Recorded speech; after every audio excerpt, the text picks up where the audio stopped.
भारत के इतिहास में, उसकी संस्कृति में नदियों को देवी के रूप में पूजा जाता है। भारत देश में 4000 से ज्यादा छोटी बड़ी नदियां बहती हैं, लेकिन इन सब में सबसे पवित्र है गंगा नदी।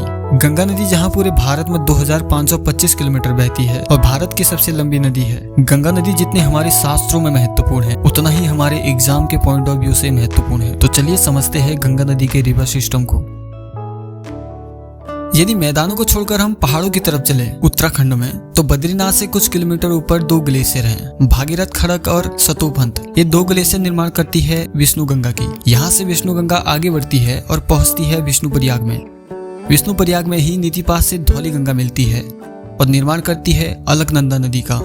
विष्णुप्रयाग 5 प्रयागों में से एक है। विष्णुप्रयाग से अलकनंदा नदी आगे बढ़ती है और पहुंचती है नंदप्रयाग में। नंदप्रयाग में ही ये नंदाकिनी नदी से मिलती है। नंदप्रयाग दूसरा प्रयाग कहलाता है। यहाँ से आगे बढ़ने के बाद अलकनंदा नदी कर्णप्रयाग में पहुंचती है और पिंडा नदी से मिलती है। कर्णप्रयाग तीसरा प्रयाग है। उसके बाद अलकनंदा नदी रुद्रप्रयाग पहुंचती है। रुद्रप्रयाग चौथा प्रयाग है। केदारनाथ से निकली मंदाकिनी नदी से मिलती है। यहाँ से अलकनंदा नदी एक विशाल रूप लेकर देवप्रयाग पहुंचती है। देवप्रयाग ही वो जगह है जहाँ गंगोत्री के गोमुख ग्लेशियर से निकली भागीरथी नदी अलकनंदा नदी से मिलकर गंगा नदी का निर्माण करती है।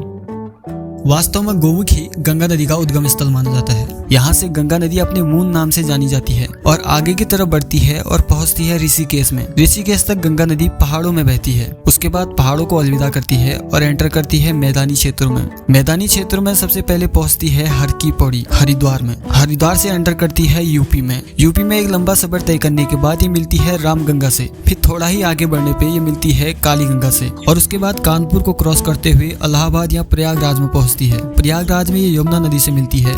यमुना नदी इसकी लेंथ वाइज सबसे बड़ी सहायक नदी है। हालांकि यमुना नदी कई नदियों से मिलकर बनती है। यहाँ से गंगा नदी आगे बढ़ती है और वाराणसी पहुँचती है और गोमती नदी से जा मिलती है। उसके बाद पहुँचती है बिहार में। बिहार में सोन और घाघरा नदी से मिलने के बाद ये पटना और भागलपुर को क्रॉस करते हुए कोसी नदी से मिलती है।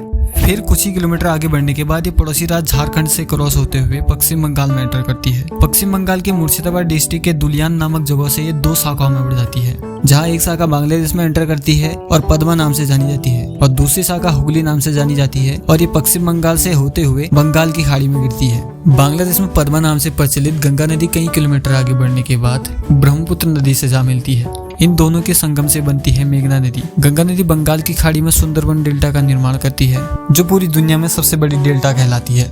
तो ये थी गंगा नदी की जर्नी, उसके पंच प्रयाग और उसके प्रमुख शाखाएं। मिलते हैं आपसे फिर किसी दिन किसी नए वीडियो के साथ। धन्यवाद।